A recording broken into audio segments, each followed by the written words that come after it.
Okay, let's unpack this. It's a thought that really grabs you, right? Mm. These super detailed physics books, they describe stuff that's, well, in a way, simpler than what's happening inside just one human cell. Yeah, it's quite the contrast. And that cell is part of us, beings who can understand physics and even write those books. It's a wild contrast. Makes you really think about Yeah. biological complexity. It really does. So today, we're diving deep into exactly that. And what's so great right from the start of the material you shared, Dawkins, the Blind Watchmaker, is how he uses that exact juxtaposition. Right. It just throws us straight into the big puzzle. How do we explain life's incredible complexity? Exactly. And speaking of puzzles, it was actually you, our listener, who sent us this source. Okay. So our mission today, let's really get to grips with Dawkins' main arguments, about this appearance of design in living things. If it's not the usual designer, what's his take? Well, to really get where Dawkins is coming from, we kind of have to start where he does, Okay. which is with William Paley. His book, Natural Theology, way back in 1802. It really laid out the argument from design super clearly. It's the jumping off point for Dawkins. Ah, Paley. The watchmaker analogy. That's his famous one, isn't it? That's the one. If you find a watch, all these intricate parts working together perfectly to tell time, you just know someone made it. Right. That's the intuition. And he basically said, look at nature, look at an eye, look at a wing. It's the same deal. Must be a divine creator. And that analogy was hugely powerful. Dawkins himself gives Paley credit for recognizing just how complex life is. Right. Paley wasn't wrong about the problem. Exactly. Paley saw that this complexity demands some kind of explanation, but while his explanation made sense then, Darwin's, which came later, is just fundamentally different. So Paley sees design, concludes designer. Dawkins sees the appearance of design, but points to a different process entirely. Precisely. So how does Dawkins even start? How does he define this biological complexity? It's obviously more than just like a random mix of stuff. Yeah, he's very clear on that. He makes this really important distinction between, say, biological complexity and just simple heterogeneity. Heterogeneity. Like, think of Mont Blanc, a mountain, right, made of lots of different kinds of rocks. It's heterogeneousing many different parts. Gotcha. But compare that to, say, blancmange, the dessert, might be pretty uniform, maybe a bit boring texturally, but we wouldn't call it biologically complex. Right. Just because it's varied doesn't mean it's complex in the biological sense. Exactly. Dawkins says biological complexity involves a hierarchical organization. It's not just lots of different parts, but parts arranged in levels nested within each other. Nested, like Russian dolls. Sort of. Yeah. And crucially, interacting, working together. Okay, so not just a pile of different bits, but bits organized in a very specific way, like a steam engine. Is that a good analogy he uses? That's a great example he brings up. A steam engine has parts, like the governor regulating steam flow. To understand the governor, you look at its subparts, and those have their own organization. You can trace it down layer by layer until you get to basic things like solid iron rods. Right, and for the engine's purpose, you don't need to know about the atoms in the rod. You just accept it's rigid. Exactly. That property is enough at that level of the hierarchy. So how does this hierarchy thing play out in biology? Take us back to that human cell we started with. What's the biological version? Okay, think about the human retina. It's packed with something like 125 million photoreceptor cells. Wow, 125 million. Yeah, and each one has this incredibly detailed internal structure. Inside each cell, you've got these folded membranes. What are they for? They're designed to capture photons, light particles super efficiently. Stacking them maximizes the surface area. Some eyes can apparently detect a single photon. A single photon. Serious. That's what the science suggests, yeah. Then you've got mitochondria in there too, the little powerhouses providing energy for the cell. And this level of detail is in every single one of those 125 million cells. In just one retina, yes. And similar complexity exists trillions of times over in your body. The detail in just one cell is way beyond a high-res photo. And way more sensitive than camera film you mentioned. Oh, definitely. Film needs way more photons to register anything. So this incredible layered complexity nested within each of those millions of cells. That's the hierarchical organization Dawkins is talking about. Okay, wow. That really puts the scale into perspective. All those tiny, intricate machines within machines working for sight. Mm-hmm. It does make it hard to shake that feeling, that it must have been designed. Absolutely. That's the intuitive leap Paley made. Which brings us, finally, to Dawkins' big counter, cumulative selection. This is really the absolute core of his answer to Paley's watchmaker. Cumulative selection is how he explains complexity arising gradually without a designer pulling the strings. And he uses that famous monkey analogy, right? Typing Shakespeare. Yeah, the monkey typing, methinks it is like a weasel. Okay, explain that one. How does it work? Well, imagine a monkey just randomly hitting keys. 26 letters plus a space bar. The target phrase is 28 characters long. Right. The odds of hitting that exact sequence purely by chance in one go, it's practically zero. Like 1 in 10 to the power of 40 or something crazy, utterly improbable. So pure random chance won't get you complexity in one jump, like creating an eye out of nothing in a single mutation. Exactly. That's the point about single-step selection or just pure randomness. It doesn't work for complex things. But cumulative selection is different. Totally different. Now imagine the computer program version. It generates a random sequence, but then it compares it to the target weasel phrase. Any letters that happen to be correct and in the right spot are kept frozen. Ah, okay. So you keep the successes. You keep the successes, then it randomly changes the other letters again and repeats. So it might go from gibberish to like methinks it is like a worm fairly quickly, and then maybe methinks it is like a weanal. Gradually getting closer. Exactly. Dawkins actually ran this simulation. And because you preserve the partial successes each time, the target phrase pops up surprisingly fast. Way, way faster than pure random typing. So it's not one massive impossible lottery win, but lots of tiny, achievable steps. Climbing a staircase, not jumping to the roof. That's a perfect way to put it. Each step is small, building on what worked before. And he expands on this with those biomorph things. Yeah, the Biomorphs program. It's another simulation. Here, genes are just numbers in the computer. Okay. These numbers control how a simple branching tree-like shape grows on the screen. Like 9 genes, each number influencing branching angles, segment lengths, stuff like that. So simple rules generating a shape. Very simple rules. Then comes mutation. How does that work in the program? A mutation is just randomly adding or subtracting one from one of those 9 gene numbers, just a tiny tweak. And that changes the shape slightly. Yeah, it creates a slightly different biomorph, an offspring. And then Dawkins acts as the breeder. He looks at the offspring shapes and picks one he likes, maybe one that looks a bit like an insect or a plane or whatever. Artificial selection. Exactly. He selects the one he favors. Its genes, those slightly changed numbers, are passed to the next generation. Then more random mutation, more selection by him. And over many generations. Over many generations, even though each step is just a tiny mutation away from the last, you can evolve these incredibly complex, varied, and sometimes quite beautiful shapes that look, designed. But they weren't pre-planned. They just emerged from this process. Precisely. Right. Small steps, cumulative change, plus selection. That's the engine, according to Dawkins, which naturally leads us to tackling those big objections people raise against evolution. Like the eye again. That classic, how could something so perfect just evolve randomly? Argument. Right. People look at the eye and just feel deep down that it's impossible. Bishop Montefiore, for instance, is quoted saying exactly that it's impossible to believe it evolved by natural selection. And Dawkins' response. He calls that an argument from personal incredulity. Basically, just because you find it hard to imagine doesn't mean it's impossible.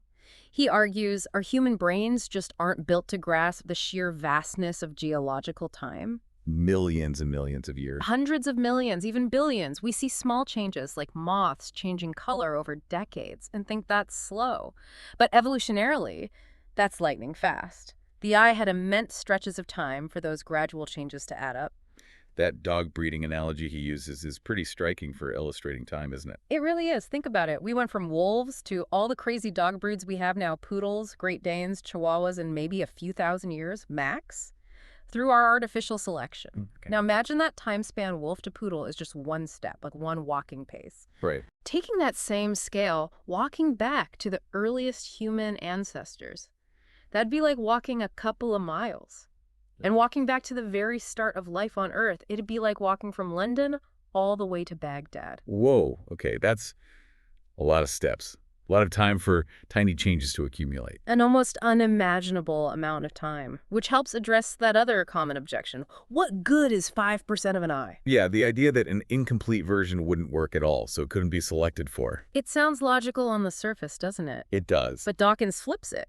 He points out that even a tiny bit of light sensitivity, just a patch of cells that can tell light from dark with no lens, is way better than nothing. How so?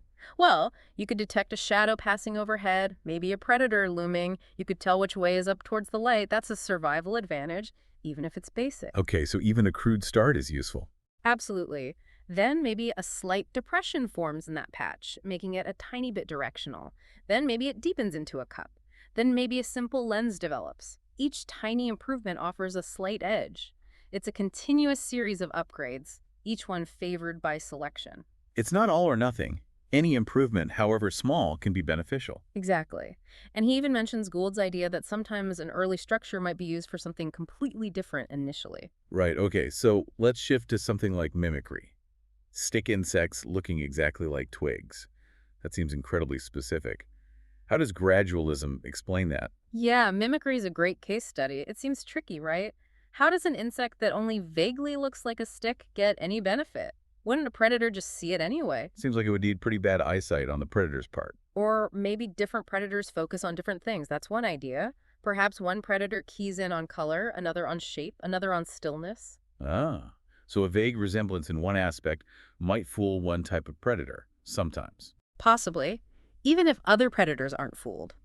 Then, over time, selection pressure from all these different predators, each focusing on slightly different cues, could gradually refine the mimicry, pushing it towards perfection in color, shape, texture, posture. Making it harder and harder for any predator to spot it. Exactly. And ironically, the really good mimicry probably evolves because the predators driving it have excellent vision.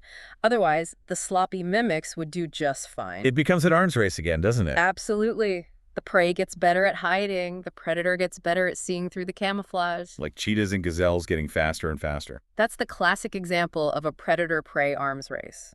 Cheetahs evolved to run faster to catch gazelles. Gazelles evolved to run faster and be more agile to escape.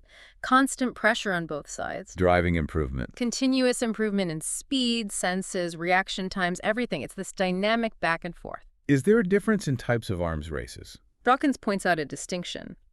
There are symmetric arms races, like trees competing for sunlight. They're both striving for the same thing. Success for one often means failure for the other. Okay. Then there are asymmetric races, like predator-prey or parasite-host. Here, the selection pressures are different for each side, but they're tightly linked. One side evolves an adaptation, the other evolves a counter-adaptation. And these asymmetric ones are more likely to lead to really complex stuff? That's the idea, yeah, because there's this detailed tit-for-tat escalation. Think about bats and moths. Echolocation. Exactly. Bats evolved this incredibly sophisticated sonar to find moths in the dark. High-frequency clicks interpreting the echoes. It's amazing. So what do the moths do? Just get eaten? Huh. No, they fight back, evolutionarily speaking. Some moths evolved ears that can hear the bat's ultrasonic clicks. Seriously? Yeah, so they can take evasive action, dive to the ground, or fly erratically. Wow. But it gets even better. Some moths don't just hear the bats, they talk back. They emit their own series of clicks. But do what? Confuse the bat? It seems like it might jam the bat's sonar, or maybe signal that the moth is distasteful. Either way, it's a countermeasure. A sophisticated response in this ongoing asymmetric battle. That's incredible, like biological warfare technology escalating over millennia. It really is, driven by life and death stakes. Okay, changing track a bit. Dawkins often talks about genes as being like a recipe, not a blueprint. What's the difference there? Why is that important? That's a really key analogy for him. The common idea, the sort of default way people think about it, is like a blueprint. Like this gene maps directly to this bit of the body. Gene for blue eyes, gene for arm length. Kind of, yeah. A direct one-to-one mapping. But Dawkins says that's misleading. A recipe is a better fit. How so? Well, a recipe isn't a picture of the final cake. It's a set of instructions. Do this, then do that, mix these things, heat for this long. It's a process. Exactly. It's a process that unfolds over time during development. And crucially, the effect of any single instruction or gene depends heavily on when it happens, where it happens in the developing embryo, and what other ingredients or chemical signals are around at the time. So the context matters hugely. Massively.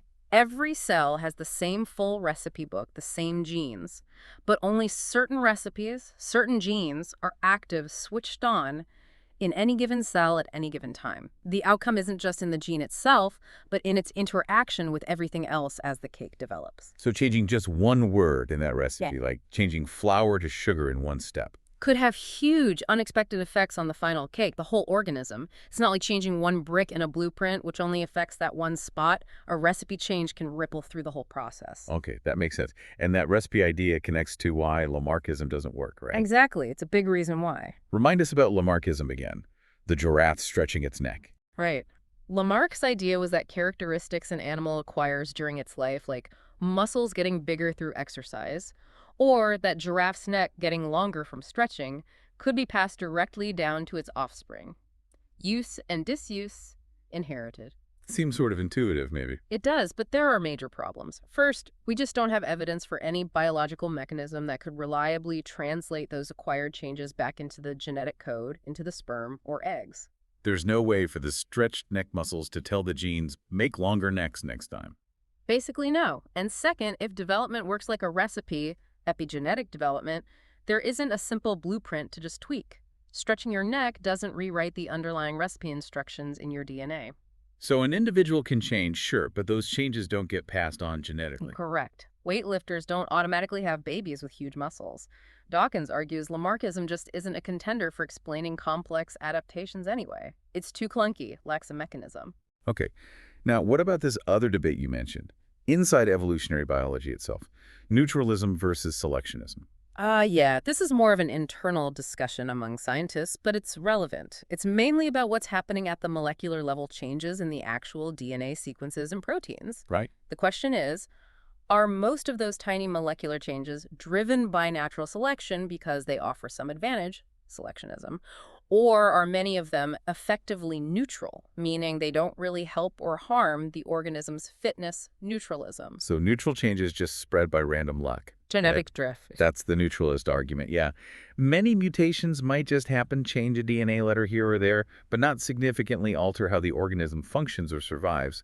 So they drift around in the population randomly. Wait, hang on, how does that fit with complex things like eyes or wings? Surely those are driven by selection. Oh, absolutely. And this is crucial. Everyone agrees on that. Even the strongest neutralists agree that complex adaptations, the things we see and marvel at, are built by natural selection. So the debate is only about the stuff under the hood, the tiny molecular tweaks. Pretty much. Dawkins uses the recipe analogy again. Think of molecular changes like changing the font the recipe is printed in. Times New Roman versus Arial. Exactly. Changing the font probably doesn't change how the cake turns out. The dish, the adaptation, the functional trait is the same. Natural selection cares about the dish, not the font. But the font changes, the neutral mutations, might still be useful for tracking evolution. Yes, exactly. Because they often happen at a roughly steady rate, they can act like a molecular clock to help figure out how long ago different species split from a common ancestor. Okay, so it's a debate about the frequency of neutral changes versus adaptive changes at the DNA level, not about how complex adaptations themselves arise. You've got it. Selection builds the complex machinery. Now, another common misunderstanding, or maybe criticism, of Darwinism is this idea of randomness. People say life's too complex to be random. Yeah, that's a big one. And Dawkins is really careful to clarify what random means in this context. It doesn't mean the whole process is chaotic dice rolling. Not at all. The random part is the mutation itself, the initial source of new genetic variations. Mutations happen by chance without regard for whether they'll be good, bad, or indifferent for the organism. They aren't directed towards improvement. Okay, so the raw material is random. The raw material is random, but the crucial second stage, natural selection, is the complete opposite of random. Because it actively chooses. It actively filters. It's a powerful, non-random force that consistently favors traits that help survival and reproduction in a particular environment. It gives direction to the whole process. So random variation plus non-random selection. That's the key. He contrasts this with an extreme idea, sometimes called mutationism, where maybe evolution's direction is supposedly determined just by biases in which mutations happen, with selection playing little role. That's not Darwinism. No. Dawkins emphasizes selection as the driving force that sculpts complexity. It actively cuts down most of the theoretically possible variations, exploring only the viable paths. It's not about waiting for one giant lucky mutation to create something complex out of the blue. It's the gradual filtering and building, step by step. Step by step. guided by selection. Okay, one last area, convergent evolution, Yeah. when unrelated things end up looking similar. Right. Super interesting phenomenon. You see animals that are not closely related at all, independently evolving very similar features because they live in similar ways or face similar challenges. Like those ants you mentioned, army ants and driver ants. Perfect example. Army ants in the Americas, driver ants in Africa and Asia. Different origins, but evolved remarkably similar social structures, raiding columns, huge soldier castes, because they adopted a similar nomadic group predation lifestyle. Now, electric fish? Yep, evolved independently in South American knifefish and African elephant nosefish. Similar environments, similar need to navigate and hunt in murky water, led to similar electrical solutions. Or the classic one, the Tasmanian wolf, the marsupial, looking like a placental wolf. Exactly. Looks like a wolf, acts like a wolf, but it's a marsupial, totally different evolutionary branch. Converged on that wolf-like form due to a similar predatory role.